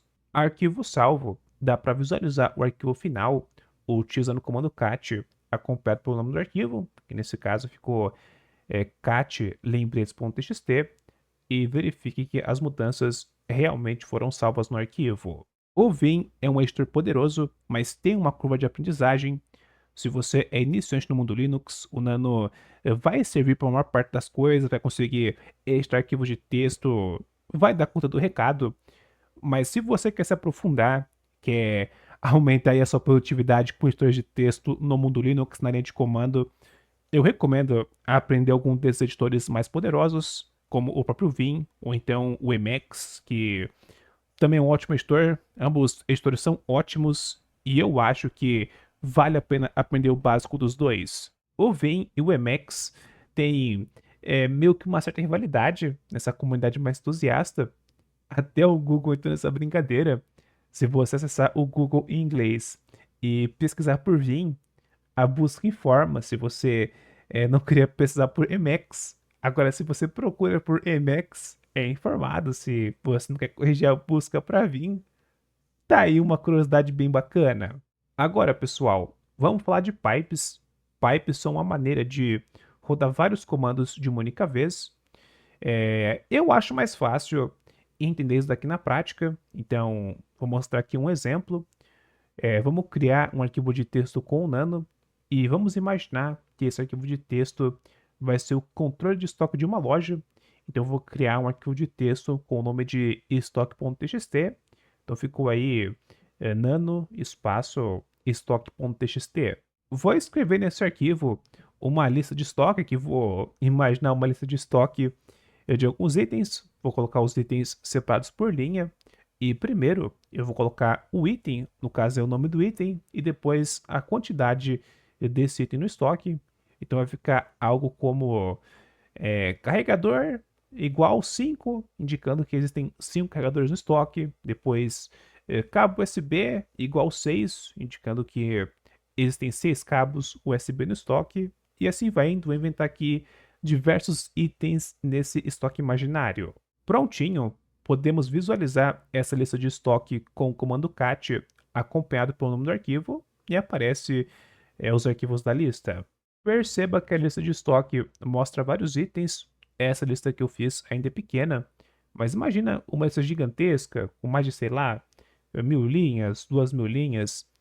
E imaginamos que eu quisesse ver as informações de estoque de um único item. Por exemplo, eu quero só ver as informações de estoque do carregador. Fica meio complicado procurar o carregador utilizando o comando cat e tem que navegar pela linha de comando até encontrar o item no estoque. É meio chato. Existem diversas abordagens para facilitar as coisas. Uma delas é utilizar o comando less acompanhado pelo caminho ou o nome do arquivo. O less permite visualizar os conteúdos do arquivo de pouco em pouco. Dá para navegar entre os conteúdos do arquivo utilizando as setinhas do teclado. o que facilita bastante. Com o LES aberto, se você quiser sair do arquivo, você pode apertar a tecla Q para fechar o LES. Outra abordagem é abrir o arquivo no editor de texto, como o próprio Nano, e procurar pelo conteúdo desejado. No caso do Nano, tem um atalho Ctrl W que permite buscar conteúdos no arquivo e super funcional. Mas existe uma abordagem ainda mais interessante, que é utilizar o grep.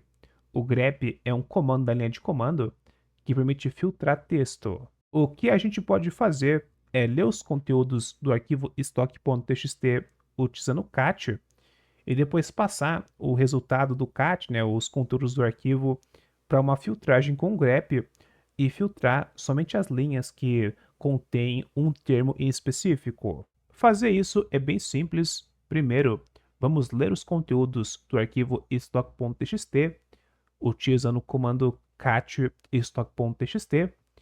Depois, vamos digitar o símbolo da barra reta. Esse símbolo é chamado de pipe, que serve para rodar outro comando com os conteúdos retornados pelo comando anterior, que nesse caso é os conteúdos lidos pelo cat. Depois, vamos especificar o comando grep. Então, o resultado do cat vai ser mandado para o grep e o grep vai fazer uma filtragem. Então, a gente tem que especificar o que vai ser filtrado. Aqui, como a gente quer saber quantos carregadores que tem no estoque, a gente pode simplesmente colocar o termo de filtragem como carregador. Podemos escrever aqui carregador e já era. E agora sim, graças ao cat, ao pipe e o grep, a gente conseguiu ler os conteúdos do arquivo stock.txt e filtrar, fazer uma filtragem para mostrar somente as linhas que contêm o texto carregador. O pipe, resumindo em poucas palavras, serve para pegar os conteúdos da saída padrão de um comando e mandar esse conteúdo para a entrada de outro comando. Sendo sincero para vocês, o grep por si só é o suficiente para filtrar os conteúdos de um arquivo. Se a gente digitar grep acompanhado pelo termo que a gente quer filtrar e depois especificar o arquivo que a gente quer buscar os conteúdos, o grep retorna para a gente o mesmo resultado de antes. De qualquer maneira, é bom saber o funcionamento do pipe. A gente costuma utilizar em diversos lugares e imagina que você está numa pasta cheia de arquivos. Dependendo, o comando ls-la enche a tela do terminal de conteúdos, porque a pasta tem um monte de arquivo e o ls vai listar um monte de coisa. Só que para melhorar a visualização, nada te impede de, por exemplo, rodar o ls-la pipe less para mandar os conteúdos da saída do ls-la para o less, para você conseguir navegar pelos conteúdos da saída do ls utilizando as flechinhas do teclado. Outra coisa bacana da linha de comando são os operadores lógicos. Voltando para o exemplo anterior, a gente conseguiu filtrar os conteúdos do arquivo stock.txt, filtramos com grep para pegar a linha que contendo, né, o texto carregador, mas e se além da gente fazer essa filtragem para encontrar o item no estoque, a gente também avisasse para o usuário se aquele item está na lista ou não está? Muito simples. A gente pode rodar o mesmo comando, o cat stock.txt pipe grep carregador, só que agora a gente pode colocar dois e's comerciais. Esses dois e's comerciais são um operador lógico. Quando a gente coloca esses dois e's, significa que caso o comando for executado com sucesso, o comando dentro do e comercial vai ser executado. Então eu vou colocar aqui echo item existe na lista. Depois vamos colocar dois pipes em sequência. Esses dois pipes também é um operador. Caso o comando falhar, o comando após o pipe será executado. E aqui eu vou colocar echo item não existe na lista.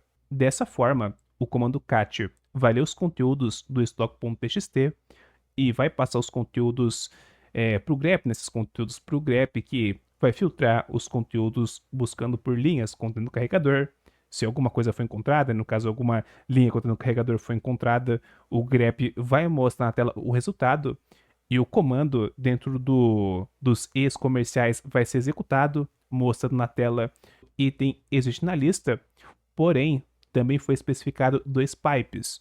Então, caso algum comando falhar, como por exemplo, numa situação onde o cat não consegue ler o arquivo, ou numa situação onde o grep não encontra uma linha contendo carregador, será mostrado item não existe na tela, vai ser executado o que estiver após os 2 pipes. Como o comando roda com sucesso, é mostrado o resultado filtrado pelo grep, acompanhado pelo item existe na lista. Porém, se a gente procurar por algum outro termo, vou procurar aqui, por exemplo, procurar aqui por abacaxi. Perceba que o comando retorna para a gente item não existe na lista. Esses operadores são muito úteis, dependendo você quer automatizar alguma coisa, quer rodar uma sequência de comandos ou alguma outra coisa específica. Graças a esses operadores, dá para, por exemplo, só executar trechos de comandos caso o comando anterior foi executado com sucesso, ou então tomar as devidas medidas caso algum comando falhar. Agora imagina a seguinte situação. Você quer rodar 2 comandos em sequência, independentemente se o comando anterior falhar ou não. Nesse caso, você pode utilizar o símbolo ponto e vírgula. Esse símbolo é um separador, permitindo escrever vários comandos em uma única linha. Por exemplo, eu quero digitar na tela "Oi" e logo depois "Tudo bem". Eu poderia fazer da maneira convencional, digitando eco "Oi" e depois de novo eco "Tudo bem". Porém, eu posso colocar tudo numa única linha, graças ao ponto e vírgula, escrevendo eco "Oi", ponto e vírgula, eco "Tudo bem". Assim, os 2 comandos serão executados em sequência e os conteúdos do eco serão imprimidos na tela de maneira sequencial. Aqui, é claro, eu utilizei o comando echo, mas você pode utilizar outros comandos, o echo aqui foi só um exemplo. Agora, vamos imaginar que eu quero adicionar algum tempo. Eu quero primeiro mandar a mensagem de oi com o eco e depois de uns 5 segundos mandar o segundo eco, mandar aí o tudo bem na tela. Nesse caso, você pode utilizar o comando sleep acompanhado por algum tempo de espera. Voltando para o comando anterior, a gente pode digitar echo oi, ponto e vírgula, e sleep 5 para aguardar aí 5 segundos, e depois ponto e vírgula novamente e o echo tudo bem.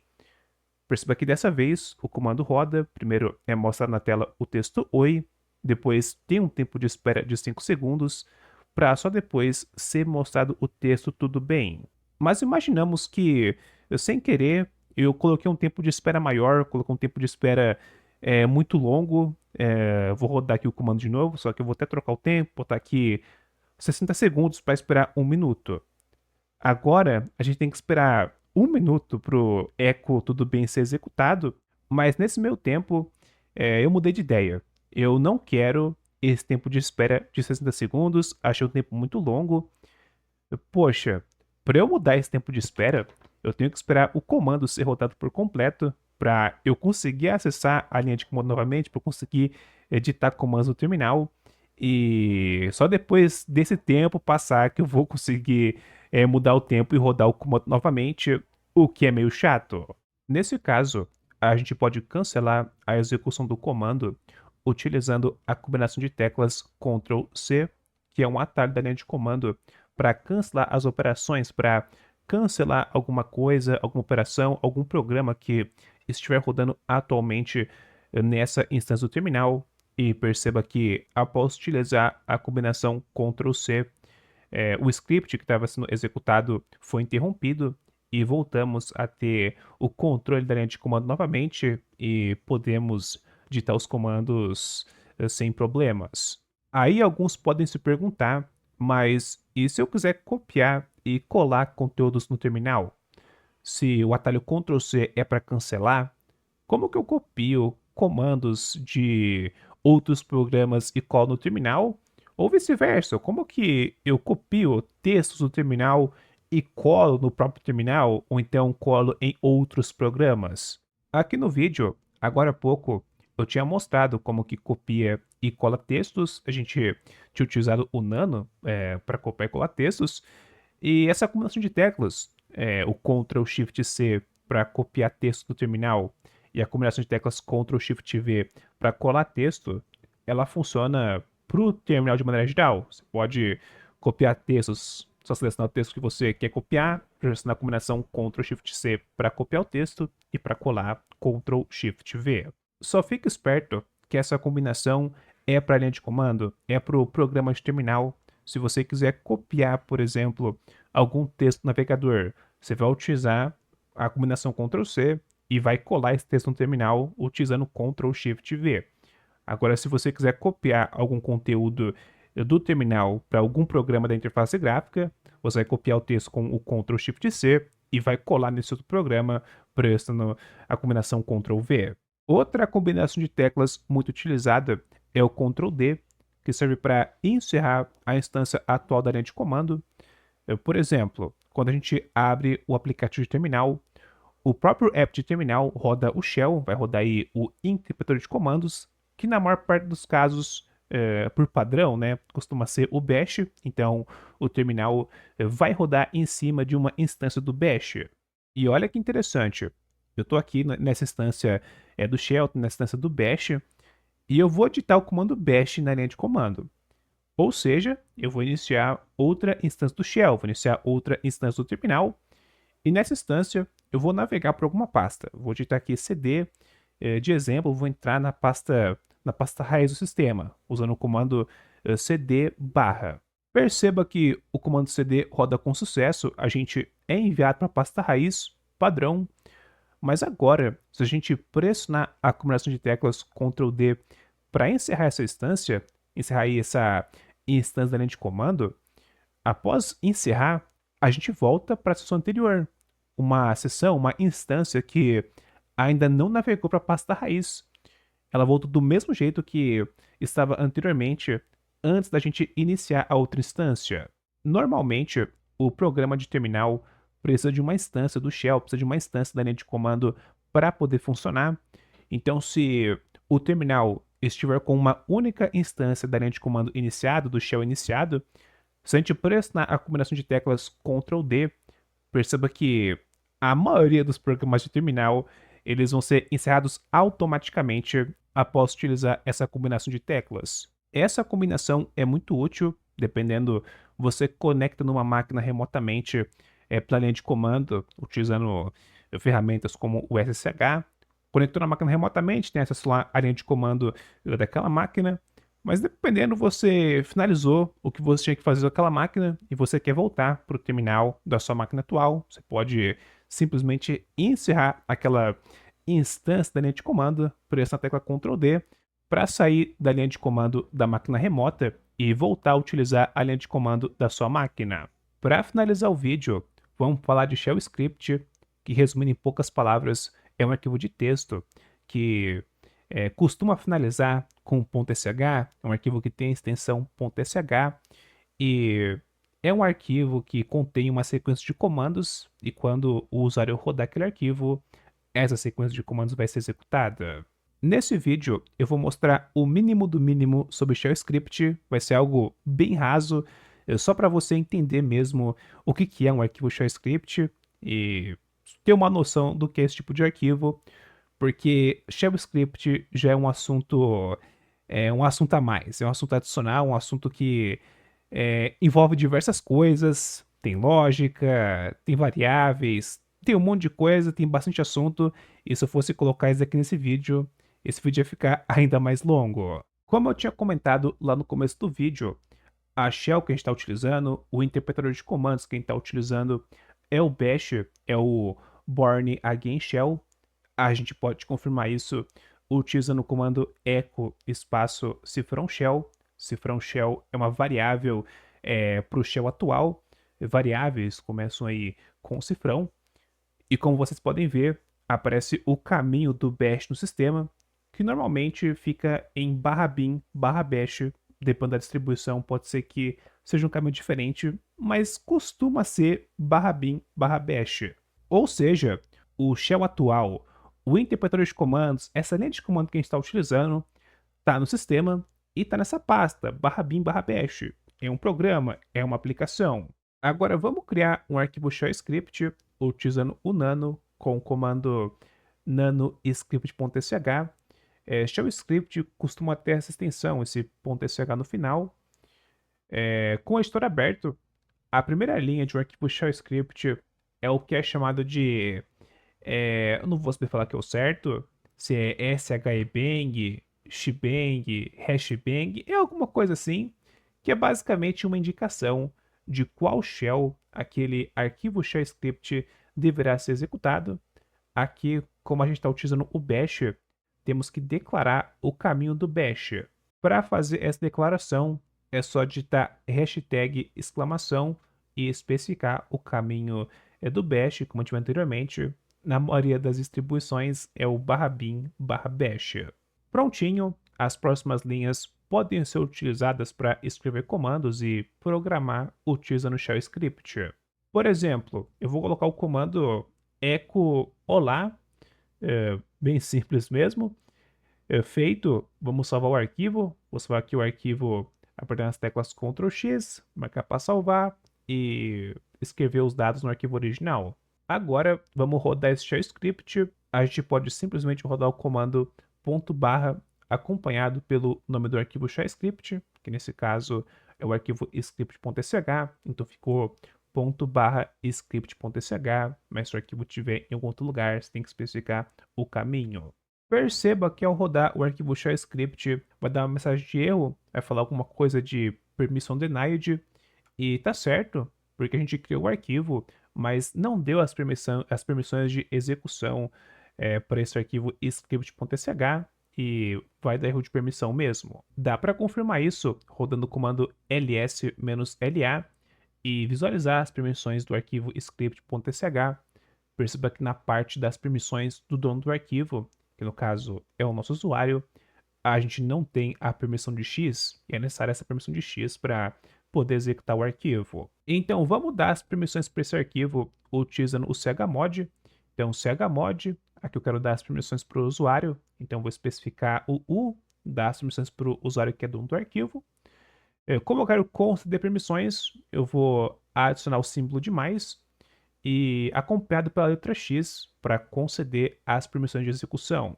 E agora sim, se a gente tenta rodar o arquivo shell script novamente, utilizando o ./script.sh, o arquivo é executado e é mostrado na tela essa mensagem de oi, já que a gente colocou dentro desse arquivo shell script aquele echo oi. E dá para basicamente escrever um monte de comando dentro do arquivo shell script e os comandos serão executados de acordo com o que for programado. Ah, galera, eu estava até me esquecendo, mas também tem o comando reboot, que como o próprio nome do comando já fala pra gente, serve para reiniciar a máquina. Já se você quiser desligar o computador, desligar a máquina, você pode utilizar o comando power off.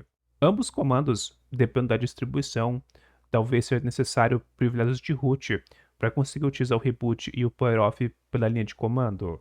E pessoal, esse foi o vídeo, ficou meio longo, mas eu acho, na minha sincera opinião, que é o essencial. Sabendo desses comandos, sabendo desses conceitos que foram mostrados nesse vídeo, eu acho que a partir daqui você já consegue se virar bacana na linha de comando. Confesso para vocês que quando eu estava aprendendo sobre o terminal, sobre a linha de comando, no começo, a primeira coisa que eu pensava era tipo, tá doido, mano? Como que os caras conseguem decorar tanto comando na cabeça? Eu via lá um vídeo de uma galera, via coisa na internet. Cara, um monte de comando. Na minha cabeça eu ficava assim, cara, como que uma pessoa normal consegue decorar tanto comando? E eu falo pra vocês, esses comandos decora. Eu levei um tempinho pra decorar, mas eu achava impossível decorar e hoje já sei um monte aqui de cabeça.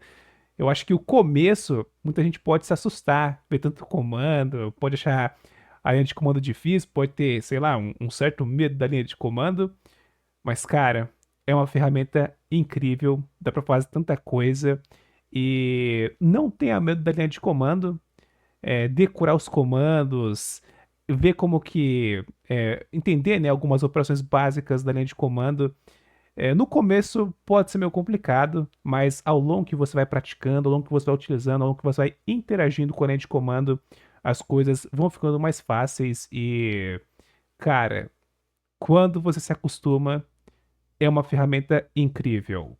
Para ajudar no aprendizado da linha de comando e para servir como um conteúdo complementar, eu fiz um quiz, um questionário, e eu vou deixar o link na descrição para o pessoal que tiver interesse.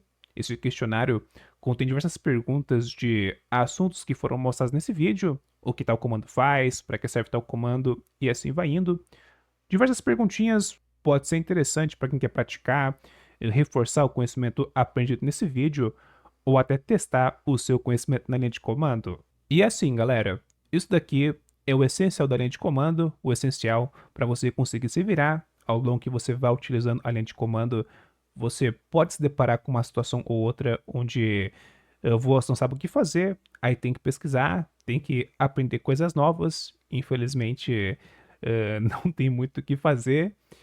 Mas, no futuro, se vocês quiserem, eu posso tentar trazer uma parte 2 desse vídeo, mostrando algumas coisas adicionais. Por exemplo, aqui nesse vídeo eu não mostrei como que particiona um disco pela linha de comando, como faz um particionamento, como formata um pendrive da vida. A gente também não entrou muito em Shell Script, falamos sobre Shell Script de maneira bem simples, e existem mais diversas outras coisas que não foram mostradas. Se vocês quiserem, dependendo do futuro, a gente pode trazer uma continuação desse vídeo. Ideia tá aí. Se vocês quiserem, comentem aí. Vamos ver se o pessoal tem interesse num vídeo desses. E é isso. Espero que tenham gostado do vídeo. Se eu não me engano, esse daqui é o maior vídeo do canal até o momento. Anteriormente, era o vídeo de compilação do Android, compilação da OSP, compilação da LineageOS. Aquele vídeo lá, eu não lembro quanto tempo que tem ao certo, acho que foi 1h20, alguma coisa assim. E esse vídeo, eu não sei quanto tempo que tá, porque eu tô gravando ele nesse exato momento. Mas eu estou chutando que vai ter ao redor de 2 horas, então ficou um vídeo grande. Eu espero que vocês tenham gostado e parabéns para você que conseguiu assistir até o final, porque para assistir um vídeo longo desse tamanho não é para qualquer um, então valeu para você que assistiu e espero que você tenha gostado. E é isso. Coloca nos comentários o que vocês acharam do vídeo, o que vocês acharam do que foi mostrado nesse vídeo. Fiquem livres para comentar, deixem o like e se inscrevam no canal para não perderem os próximos vídeos. Aqui tem vários vídeos maneirões, vídeo maneirão de Android, tecnologia, de vez em quando Linux. E então, se inscreve para você não perder. E é isso. Bye bye.